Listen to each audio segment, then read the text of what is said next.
우리 주님의 사랑과 은총이 이 새벽 예배한 우리 모두 위에 충만하기를 주님의 이름으로 축복합니다. 날씨가 많이 추워졌는데 눈발도 날리는데 이 시간 이 자리 이 기도의 자리를 지키는 여러분들 우리 주님께서 특별하게 기억하시고 또한 축복하여 주실 줄로 믿습니다. 북이스라엘이 아수르에게 멸망당하고 남유다마저 바벨론에게 멸망당한 후에 이스라엘 백성들은 바벨론 땅에 포로로 끌려가게 되지요. 이전에 이스라엘이 애굽에서 종살이를 했던 것과 같이 이번에는 바벨론의 종살이를 하게 된 겁니다. 하지만 바벨론의 통치는 영원하지 않았어요. 이스라엘을 지배하던 그 크고 강성하던 바벨론 제국도 바사, 그러니까 오늘날로 말하자면 페르시아 제국에게 멸망을 당하게 됩니다. 그리고 바벨론을 정복한 이 바사의 고레스 왕은 바벨론의 포로였던 이 유대인들이 예루살렘으로 돌아갈 수 있게 해줍니다. 예루살렘의 성전을 건축하고 그 땅으로 돌아갈 수 있도록 허락해 준 거예요. 이제 바벨론의 포로로 잡혀갔던 유대인들이 다시 이스라엘 땅으로, 그 고향 땅으로 돌아올 수가 있게 된 겁니다. 하지만 이미 무너져 황폐해진 그 이스라엘 땅에 다시 성전을 세우고 다시 나라를 세운다는 것, 이것이 결코 쉬운 일은 아니었습니다. 바벨론에서 힘겹게 종살이 하던 사람들한테 무슨 힘이 있고 무슨 능력이 있어서 그들이 성전을 건축하고 나라를 세울 수가 있겠냐는 거예요. 처음에는 바벨론에서 해방되었다는 그 기쁨에 취해서 힘을 내어보고 열심을 내어보기도 했지만 막상 그 일을 감당하다 보니까 힘이 드는 거예요. 현실적인 어려움을 마주하게 되는 겁니다. 그리고 그런 문제들 가운데에서 결국에는 그들의 힘이 빠지고 그들의 열정이 식어버리게 되더라는 것이죠. 그래서 더는 그 일을 감당하지 못하게 되는 거예요. 그래서 어떻게 되었습니까? 성전의 기초만을 완성한 채로 무려 16년 동안 성전 재건의 역사가 멈추어지게 됩니다. 성전 재건의 역사가 중단된 거예요. 너무나도 안타까운 일이죠.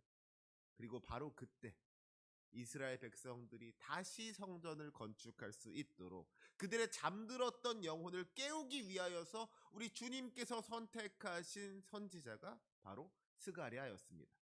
특별히 하나님께서는 스가랴에게 여러 가지 환상을 보여주심으로써 이 하나님의 뜻을 알게 하여 주시고 하나님의 계획을 깨닫게 해 주셨는데, 오늘 우리가 읽은 이 스가랴 2장에는 스가랴서에 기록된 8가지의 환상 가운데에서 세 번째 환상이 기록되고 있는 것을 보게 됩니다. 오늘 본문의 첫 구절인 스가랴 2장 1절은 내가 또 눈을 들어본즉 이라는 말로 시작을 합니다. 여기서 우리는 어떤 사람이 주님께서 보여주시는 환상을 볼 수가 있는가? 다시 말해서 어떤 사람이 하나님의 뜻을 알고 하나님의 계획을 깨달을 수가 있는가 하는 것을 알 수가 있습니다. 스가랴가 눈을 들어본즉 하나님의 환상이 보이더라는 거예요. 눈앞에 펼쳐진 이 땅의 것들만을 바라보는 것이 아니라 눈을 들어서 하늘의 것을 바라보는 사람이 하나님께서 보여주시는 환상을 볼 수가 있는 겁니다. 땅의 것만을 바라보는 사람은, 이 땅의 시선이 고정된 사람은 하늘의 것을 볼 수가 없는 거예요. 여기서 우리가 잊지 말아야 할 것은 모든 일의 시작은 항상 하나님으로부터 시작된다는 것입니다. 하나님께서 환상을 보여주지 않는다면 아무리 사람이 눈을 든다고 하더라도 그 눈에 아무것도 보이지 않을 거라는 이야기죠. 하나님께서 보여주셨기 때문에 볼 수가 있는 거예요. 하나님께서 말씀해 주셨기 때문에 들을 수가 있는 겁니다. 어떤 상황 속에서도 우리가 하나님보다 앞서 나가서는 안 된다는 거예요. 하나님께서는 아직 그 계획을 숨겨두고 계신데 내가 지금 하나님의 뜻을 알고 싶다고 해서 하나님의 그 환상을 보고 싶다고 해서 막 눈을 치켜들면서 하나님 보여주세요, 하나님 보여주세요 한다고 하나님께서 보여주시지 않는다는 겁니다. 그건 올바른 믿음이 아니라는 거예요. 언제나 우리가 기억해야 할 것은 그 모든 일을 시작하시는 분은 주님이시라는 것이죠. 우리 하나님의 주권을 인정하는 믿음이 우리 가운데 있어야 한다는 거예요. 모든 일을 시작하시는 분은 하나님이시고 그 일을 이루시는 분도 하나님이시다. 모든 일은 우리 주님의 손에 달려 있는 것이다 하는 것을 우리가 결코 잊지 말아야 할 줄로 믿습니다. 하지만 그와 동시에 우리가 알아야 할 것은 하나님께서 저 하늘에 하나님의 환상을 펼쳐 놓으신다고 하더라도 우리가 눈을 들어서 하늘을 바라보지 않는다면 그 환상을 볼 수가 없다는 것이죠. 주님께서 우리에게 찾아오셔서 우리의 마음 문을 두드리시는데도 우리가 문을 열어드리지 않는다면 주님과 함께하는 그 귀한 은혜의 잔치가 시작될 수 없는 것과 같이 하나님께서 우리에게 보여주시고자 하는 저 놀라운 영적인 지평이 있음에도 불구하고 우리가 눈을 들지 않는다면 그 환상 볼 수가 없다는 겁니다. 주님께서 우리에게 아무리 말씀하신다고 하더라도 세미한 소리로 말씀하실 뿐만 아니라 큰 소리로 외쳐 부르신다고 하더라도 우리가 우리의 귀를 막아버리고 그 말씀을 듣지 않는다면 아무런 소용이 없다는 것. 그러니까 어떤 의미에서 이 하나님의 일은 하나님과 하나님의 백성들이 함께 합력하여 선을 이루어 나가는 과정인 겁니다. 예수님께서도 여러 번 반복하여 말씀하시기를 내 믿음이 너를 구원하였다 말씀하지 않으셨습니까? 주님께서 우리를 구원하시기 위해서 우리의 믿음을 필요로 하셨다는 거예요. 우리의 믿음이 없었더라면 우리 주님께서 우리를 구원하시는 것이 더 힘들어진다는 겁니다. 예수님께서 그 고향 땅에서 많은 기적을 행하지 못하셨던 이유가 어디에 있습니까? 그들이 주님을 믿지 않았기 때문인 거잖아요. 우리 주님은 우리의 믿음을 사용하시는 분이십니다. 우리의 기도에 응답하시고 우리의 소망을 이루시며 우리의 순종을 통하여 일하시는 분이 우리 주님이신 줄로 믿습니다. 우리의 작은 믿음을 통하여서 우리를 구원하여 주시고 하나님의 크신 영광을 나타내어 주시는 줄로 믿습니다. 사랑하는 성도 여러분, 우리가 눈을 들어 하늘을 바라볼 줄 아는 믿음을 가지고 살아갈 수 있게 되기를 간절히 소망합니다. 하나님께서 허락하여 주시는 그 영적인 신비를 경험할 수 있게 되기를 원합니다.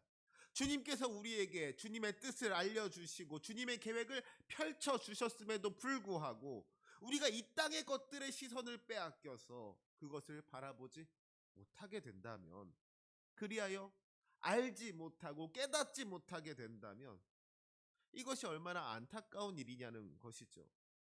바라기는 우리가 영적으로 민감할 수 있기를 원합니다.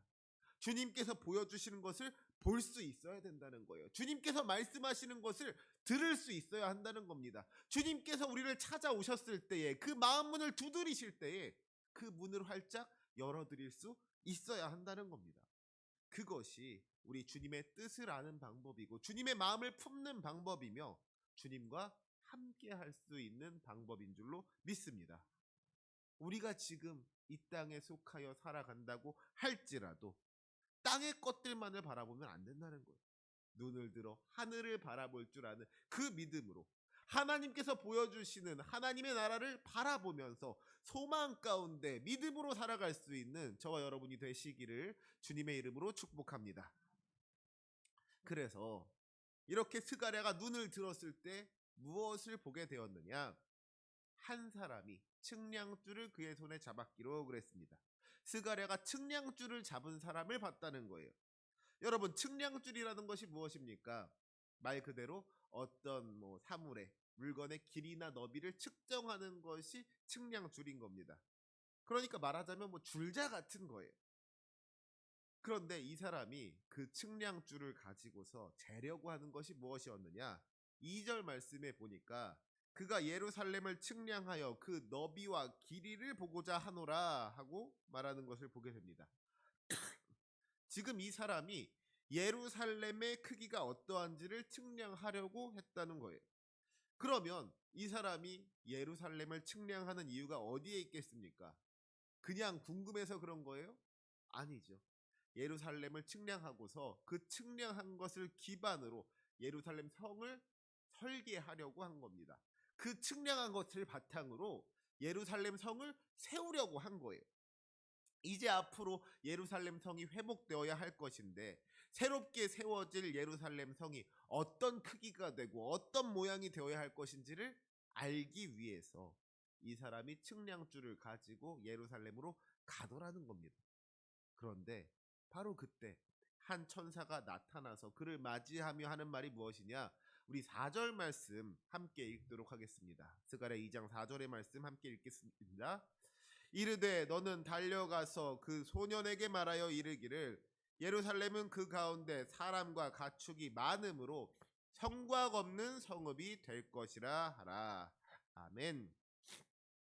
지금 하나님께서 예루살렘을 향하여서 놀라운 축복의 말씀을 하고 계신 겁니다. 지금 천사가 하는 말이 뭐예요? 예루살렘이 어떻게 된다고 했습니까? 예루살렘은 그 가운데 사람과 가축이 많음으로 성곽 없는 성읍이 될 것이라 그랬습니다. 이제 하나님께서 예루살렘을 회복시키실 것인데, 하나님께서 예루살렘 가운데 큰 은혜와 축복을 부어주심으로 말미암아 그 가운데 사람과 가축이 많은 도시, 풍성함을 누리는 도시가 될 것이라고 약속하고 계신 거예요. 지금 당장 눈앞에 보이는 예루살렘의 모습은 어떻습니까? 이스라엘 백성들이 바벨론의 포로로 끌려간 후에 얼마 되지 않은 그 남은 자들이 힘겹게 살아가던 것이 예루살렘의 모습이었습니다. 그런데 그런 예루살렘이 앞으로 사람과 가축이 많은 도시가 된다는 거예요. 하나님께서 예루살렘에 복을 주심으로 말미암아 그 자손이 번창하게 하여 주시고 그들의 소유가 풍부하게 하여 주실 것이라고 약속하고 계신 것입니다. 그러면서 말씀하시기를 예루살렘이 성곽 없는 성읍이 될 것이라고 하셨어요. 예루살렘이 성곽 없는 성읍이 된다는 것이 무슨 말이냐? 새번역 성경을 보니까요, 이 말씀을 이렇게 번역했습니다. 예루살렘이 성벽으로 두를 수 없을 만큼 커질 것이다. 우리가 이 말씀을 쉽게 이해하려면 서울을 한번 생각해 보시면 될 것 같아요. 옛날에는 어디가 서울이었어요? 사대문 안에만 서울이었어요. 그렇죠? 동대문, 서대문, 남대문, 북대문, 그 사대문 안에 있는 땅만 서울이었는데, 그 밖에는 서울이 아니었는데, 그런데 서울에 사람이 점점 많아지다 보니까 어떻게 됐어요? 서울이 점점 커지는 거예요. 이제는 뭐 김포까지 서울에 붙여야 된다는 이야기가 나올 정도, 서울이 계속 막 커지는 겁니다. 서울이 성벽으로 두를 수 없을 만큼 커졌다는 것이죠. 서울이 성곽 없는 성읍이 된 거예요. 그러니까 예루살렘이 성곽 없는 성읍이 된다는 것이 무슨 말이냐? 주님께서 예루살렘에 복을 주실 것인데 성곽으로 제한할 수 없을 정도의 은혜, 성곽 안에 가둬둘 수 없는 은혜를 허락하여 주시겠다고 약속하고 계신 것입니다. 주님의 은혜가 충만하여서 차고도 넘치는 은혜를 받게 될 거라는 거예요. 우리는 때로 우리 주님의 은혜에 한계를 둡니다. 우리가 우리를 기준으로 우리 하나님의 은혜를 생각할 때가 있더라는 거예요. 지금 예루살렘 땅이 이 정도 크기니까, 그러면 우리가 이만한 성을 세울 수가 있겠구나. 그러면 이 정도의 사람이 살 수가 있을 것이고 이 정도의 가축을 기를 수가 있겠구나. 우리가 가진 그릇에 우리 주님의 은혜를 맞출 때가 있다는 겁니다. 하지만 우리가 잊지 말아야 할 것은, 우리 주님은 우리가 가진 그릇을 채우실 뿐만 아니라 그 그릇이 넘치도록도 채워주실 수가 있는 분이라는 것이죠. 그러니까 우리의 그릇에 하나님의 은혜를 맞춰서는 안 되는 거예요. 우리의 생각으로 하나님의 능력을 제한해서는 안 되는 겁니다. 지금 예루살렘 땅이 이만하니까 이만한 성을 세우면 되겠구나, 그게 아니라는 거예요. 우리 하나님께서는 땅에 맞는 성읍을 세우실 뿐만 아니라 그 땅을 넘어서는 성읍, 성곽이 없는 성읍까지도 계획하고 계시는데, 우리의 시선이 그 땅에만 머물러 있어서는 안 된다는 것이죠. 우리 주님은 능력의 주님이십니다. 우리가 바라고 원했던 것보다, 우리가 기대했던 것보다 더 좋은 것으로 우리에게 베푸실 수 있는 분이 우리 주님이신 줄로 믿습니다. 그 풍성한 은혜를 누리며 살아갈 수 있는 저와 여러분이 되시기를 주님의 이름으로 축원합니다. 또한 우리가 잊지 말아야 할 것은 우리 주님께서 우리에게 은혜를 베푸시고 복을 주시는 분일 뿐만 아니라 우리를 지켜주시고 보호해 주시는 분이시다 하는 것입니다. 우리 본문 5절의 말씀도 함께 읽겠습니다. 5절 말씀입니다. 여호와의 말씀에 내가 불로 둘러싼 성곽이 되며 그 가운데에서 영광이 되리라. 아멘. 여러분, 우리가 성을 쌓는 이유가 무엇입니까? 적들의 침입을 막고 적들의 공격을 막기 위해서 성을 쌓는 거예요. 성벽이 그들의 안전을 지켜주는 겁니다. 그런데 예루살렘이 성곽이 없는 성읍이 된다 그랬잖아요. 이게 어떻게 생각하면은 예루살렘이 적들의 위협 앞에 무방비 상태로 노출되는 거라고도 할 수 있단 말이에요. 예루살렘이 성곽 없는 성읍이 된다는 것이 어떤 사람들한테는 불안하게 다가올 수가 있는 겁니다. 그런데 주님께서 하시는 말씀이 뭐예요? 내가 불로 둘러싼 성곽이 되리라. 주님께서 예루살렘을 지키는 그 성곽이 되어 주신다는 거예요. 주님께서 예루살렘을 지켜주시고 보호해 주시겠다고 약속하고 계신 겁니다. 사랑하는 성도 여러분, 우리가 반드시 기억해야 할 것은 참으로 우리를 지키실 수가 있고 보호하실 수가 있는 분은 오직 우리 주님밖에는 없다는 것입니다. 성벽이 예루살렘을 지켜줄 수가 있습니까? 견고하고 높은 성을 쌓아 올리면 그 성벽 안에서 정말로 안전할 수가 있습니까? 아니잖아요. 옛날에는 예루살렘에 성벽이 없어서 바벨론의 포로로 끌려간 거 아니잖아요. 사람의 힘으로 쌓아 올린 성벽은 한계가 있는 겁니다. 우리가 의지하는 세상 것들에는 한계가 있는 거예요. 그것들이 우리를 결코 지켜줄 수 없더라는 것입니다. 참으로 우리를 지켜주실 수 있고 보호하실 수 있는 분, 오직 우리 주님밖에는 없는 줄로 믿습니다. 주님께서 우리의 방패가 되시고 우리의 요새가 되실 때 우리가 그 안에서 안전할 수가 있는 거예요. 주님께서 불로 둘러싼 성곽이 되어서 우리를 지켜주실 때에 우리가 그 안에서 평안할 수가 있는 줄로 믿습니다. 바라기는 우리가 이 세상의 헛된 것들을 의지하지 아니하고 오직 주님만을 의지하는 믿음으로 살기를 원합니다. 우리를 지키시고 보호하시는 주님 안에서 참된 평안을 누리는 저와 여러분이 되시기를 주님의 이름으로 축원합니다. 또한 오늘 말씀에 보니까 주님께서 불로 둘러싼 성곽이 되실 뿐만 아니라 그 가운데에서 영광이 되리라 말씀하셨습니다. 여러분, 주님께서 예루살렘에 복을 주셔서 사람과 가축이 많게 하시고 성곽 없는 성읍이 되게 하신 이유가 어디에 있습니까? 주님께서 불로 둘러싼 성곽이 되어서 그들을 지켜주시고 보호하시는 이유가 어디에 있습니까? 그것은 바로 주님의 영광입니다.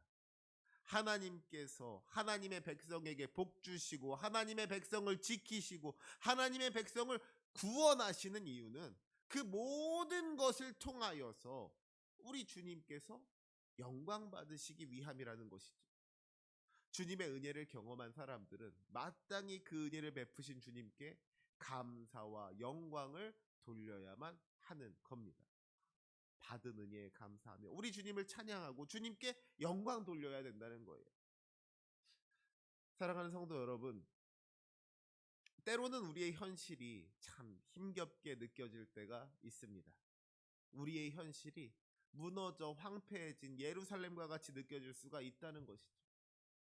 하지만 그때에 눈을 들어 하늘을 바라볼 수 있는 믿음을 가지실 수 있기를 소망합니다. 주님께서 보여주시는 그 하늘 소망을 붙잡고 살아갈 수 있으시기를 원합니다. 우리 주님은 약속을 이루시는 주님이십니다. 주님께서 보여주신 그 하늘 소망은 반드시 이루어지는 줄로 믿습니다. 그 어떤 힘든 상황 속에서라도 우리가 눈을 들어 주님을 바라보면 주님께서는 새 희망을 허락하여 주시고 은혜를 베풀어 주실 줄로 믿습니다. 우리가 생각하고 기대했던 것보다 더 좋은 것으로 충만하게 채워주시고 넘치도록 부어주시는 주님의 은혜가 반드시 있다는 거예요. 그 주님의 은혜, 주님의 축복, 주님의 보호하심을 기대하면서 이 힘든 현실을 이겨내고 하나님께 영광 돌릴 수 있는 저와 여러분이 되시기를 주님의 이름으로 축복합니다. 아멘. 기도하시겠습니다.